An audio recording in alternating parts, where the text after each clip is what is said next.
एका लग्नाची दुसरी गोष्ट। सुख घाली माझ्या दारी पिंगा। पप्पा निघाली मी। हो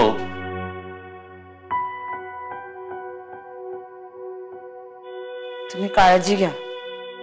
हा बाय बाय। Bye bye. मला खरं सांगू हे असं कोणी निघालं ना की नेहमी खरं तर मी इमोशनल होतो, पण आज आज मला खूप बरं वाटतंय, आनंद होतो। का म्हणजे अगं सासरी भांडून माहेरी आलेली मुलगी सगळे रुसवे फुगवे विसरून पुन्हा सासरी निघाली तर कुठल्या बापाला वाईट वाटेल का? टिपिकल वडिलांसारखं बोलताय तुम्ही पप्पा। तुला खरं सांगू का, कुठल्याही मुलीचा बाप हा बापच असतो। मुलाचा बाप आयुष्यभर मुलाचा मित्र राहू शकतो, पण मुलीचा बाप हा तिचं लग्न ठरल्यानंतर किंवा ती सासरी निघून गेल्यानंतर बापच होतो। पण त्याला कोणी काही करू शकत नाही। कदाचित कदाचित मुली जास्त जीव लावतात ना म्हणून असेल। तसं म्हणतात ना की मुलं आईची जास्त लाडकी असतात आणि मुली वडिलांच्या जास्त लाडक्या असतात म्हणून असेल।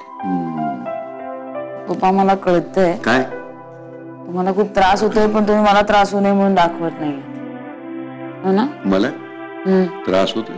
तुम्ही चालले त्याचं वाईट वाटतं ना? अजिबात नाही। कुणी सांगितलं तुला? मला खरंच वाईट वाटत? अजिबात मला वाईट वाटत नाही। असलं इमोशनल ब्लॅकमेलिंग नकोय। चला चला उठा उठा उठा उठा। आणि हे बघ, हे असं जर पुन्हा आलीस ना घरी तर थपाटे घालून परत पाठवीन, लक्षात ठेव।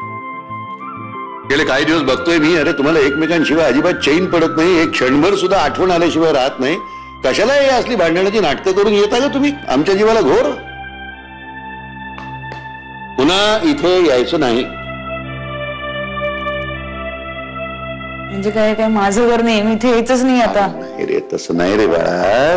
या कारणासाठी पुन्हा या घरात यायचं नाही, कळलं? गुड।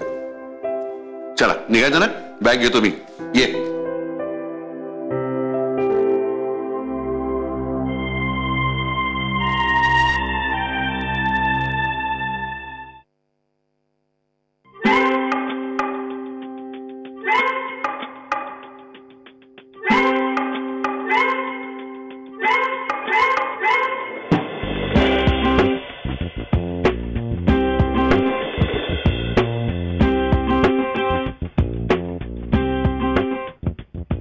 राधा, तुला माझं कपाट बघायचं उघडून? नाही बघ ना, नाही बघ ग, जस्ट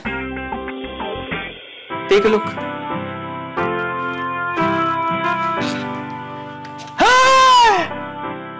घनश्याम,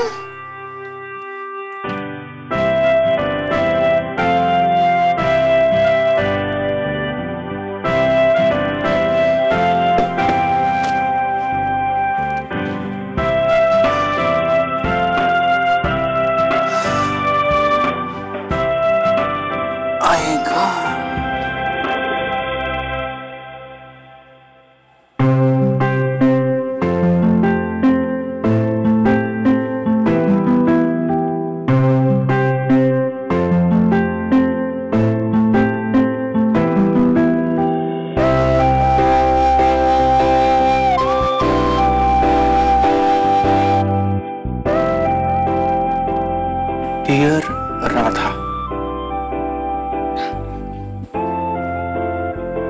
माय नको, माय नको, तू राधा। हा सिंपल, तू राधा।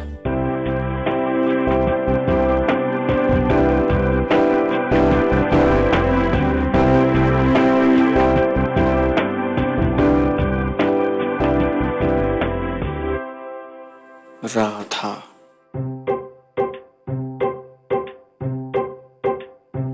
तू राधा।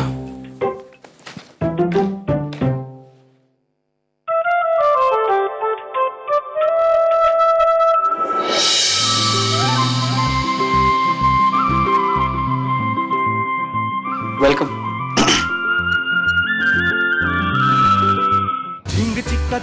एका लग्नाची दुसरी गोष्ट। सुख घाली माझ्या दारी पिंगा।